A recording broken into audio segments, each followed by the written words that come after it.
What am I doing with my life? Hello humans, welcome back to my channel, and if you're new here, welcome. My name is Cata. I'm originally from Chile and I came to the US in 2016 to study nursing. And this channel is about my journey as an immigrating nurse. So if that sounds like something you're interested in, please consider subscribing. That's where the button is, and hitting that bell so that you don't miss any of my videos. I've done this in the past where I use my Instagram to ask you guys about assumptions about Latin Americans, assumptions about nurses, and then I do a video based on that. But this is the very first time that I'm doing an actual Q&A with questions that you guys asked me on Instagram. And another reason why this video is different is because I'm doing it in collaboration with my friend Laura Langhenirich. She is originally German and she went to study abroad in Scotland. I'm originally Chilean and I came to study in the US. So we decided to let you guys ask us questions about what it's like to study abroad. We are going to be answering the same 13 questions, so if you want to hear Laura's side, go to her video. It's going to be linked below and right here. So let's get to it. All right, so the first question is, why did you decide to study abroad? I always knew that I wanted to study abroad pretty much ever since before high school. And I like to think that's because I just felt like I needed to expand my horizons, go other places, and I guess not just stay in the same place that I was born. I wanted the adventure. I wanted the experience. What is your favorite part about being abroad? Definitely the independence. Sorry, mom and dad. Honestly, I feel like it was such a jump into adulthood to go from living with my mom and dad all my life, just being cuddled, having everything that I always wanted, to suddenly being here in a foreign country and having to figure out life for myself. I feel like that gave me a lot of street. What is your favorite new food? This one's interesting. This is gonna be funny because what everybody knows about the United States is that everything here is like junk food and whatever, but we have the same kind of junk food in Chile and everywhere over the world because junk food kind of rules the world. So when I tell you the actual food, it's gonna be kind of surprising, but I would say that it is sushi. Back home, I never liked sushi. Like, the sushi that we have in Chile is not actually sushi. It's like fried chicken wrapped in avocado. That's what it is. First of all, I don't like avocado. Yeah, come at me, I don't care. Second of all, it's chicken. It just never appealed to me before. But when I came to the US and met my husband, he is a huge sushi enthusiast. He really got me into going to specialty sushi restaurants and the actual, like, the raw tuna, which I love. And it's definitely one of my favorite foods now that I never thought I would ever like. Definitely sushi. What traditions have you adopted from your new country? Oof. Thinking here. I definitely would have to say the Christmas stuff. Christmas here is huge. Christmas in Chile, it's not like it wasn't a big deal. Like, obviously the malls are playing more like Christmassy music and the stores are selling all the Christmas stuff and whatnot, and the movies that are played are Christmassy. But here in America, it's like December is Christmas first. Every day is Christmas, like the 25 days of Christmas. It's Christmas parties and ugly sweater competitions and cookies and other stuff. And at first, let me tell you, I was a Grinch. I was an absolute Grinch. I was just like, I don't want any of this frenzy stuff. But I've definitely warmed up to it. I really enjoy it now. And I think that that's a tradition that I've come to enjoy and adopt for myself. Other than that, I really find appealing doing the gender reveal parties and all those things. We don't really do those in Chile, and it's not like I'm pregnant or anything. I'm not, okay? For all the people that might wonder that, I'm not pregnant. Thank you. But it might be something that I'd like to do when I am pregnant, which I'm not. Ooh, this one's juicy. Where do you start? Insurance, bank accounts, SAAS? No idea where to start. So if you want to study abroad and you haven't started at all, I would say that the first thing that you need to do is definitely apply. Apply to the university. I don't know what Laura's experience was with this, and I definitely am gonna go watch that entire video to hear what she says to this answer. But in my experience, we had a guy that was in charge of us internationals.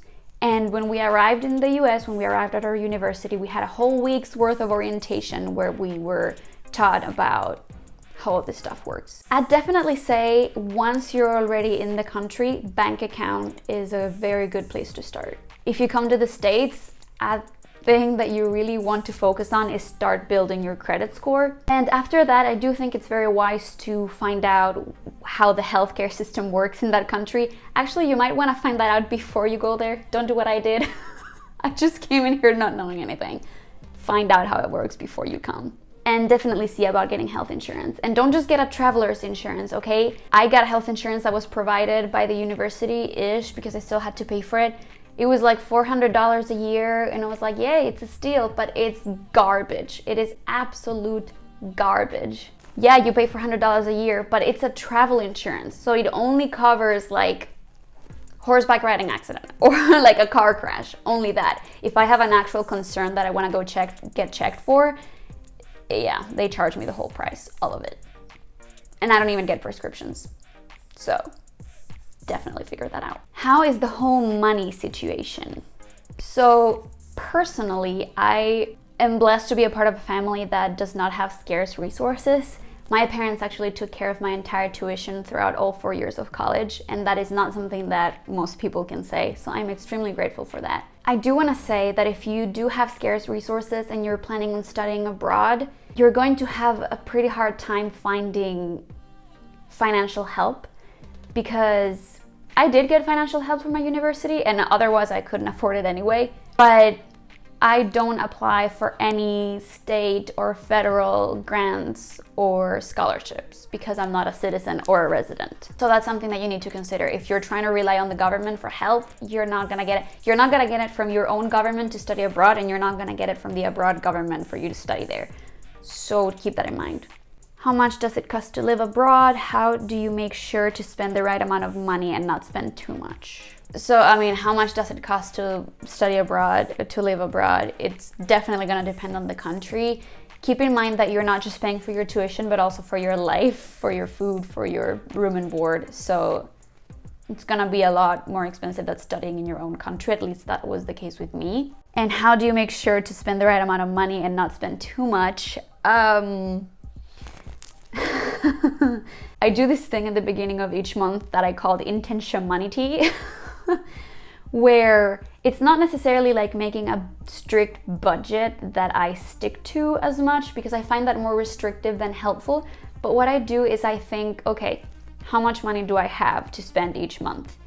What things do I want to invest on this month? How much am I gonna spend for food? How much do I wanna spend for pleasure? And rather than limiting yourself to, okay, this much for this much for that, this much for that, just identify what your priorities are and make sure that you have money for those. And then any small expenses that come throughout the month that you're, I guess, tempted to spend for, just go back to that intentionality and think to yourself, if I spend for this, will I have money for that?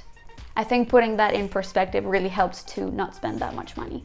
So if you tell yourself that you really wanna do dance classes, okay, that is something that you really wanna invest on this month, and you know that each class is $20, and you're at the mall and you see this shirt that you really like and it's $20. You don't see that as, yay, $20 for a shirt. You see it as $20 that I'm not gonna get to spend on my dancing class that I really, really want. That helps me keep my money straight. I hope that helps you. Where do you usually get the info for taxes and such things? You don't. Again, I have a guy that's in charge of international students in our university, and he's the one that usually tells us how to do things. But otherwise, honestly, the internet or asking around. The best thing you can do is, upon arriving at this new college abroad, find other students that are older than you, that have already been there a couple years, that are also international, and they're gonna tell you all the tips and tricks to doing things the international way. That is failure proof. How do insurances work abroad? They don't, hun. They don't. I don't know about everywhere in the world. Back home in Chile, insurance works this way. You have a national ID that is attached to your person and your existence. You purchase an insurance plan that is tied to your ID. You go to the doctor and you give them your ID, and they take your plan and they tell you, okay, this is how much you will have to pay. And you pay that, which is less than the total amount. And you forget about it. Here in America, it's a little bit different. it's always the same story. You have, before you even go to the doctor, you have to call your insurance to see if your insurance actually covers that specific place, the hospital, the doctor. When they tell you yes, you go and you pay your deductible, which might be, say, $50 for every time that you visit the doctor. So you pay your deductible right there in the doctor's office, and then they calculate how much it was, and based on that, they see how much you have to cover, and you still have to cover more or less. And if you have to pay, say, $1,000, and you feel like that's not how much you should have paid, then you can submit a claim, and it's a pain in the behind. That's what it is. How do you make new friends? Hi, I'm Kata. Making new friends is gonna come extremely naturally, especially with other international students. When I first arrived, we had a week's worth of international student orientation where I met my husband actually on the very first day.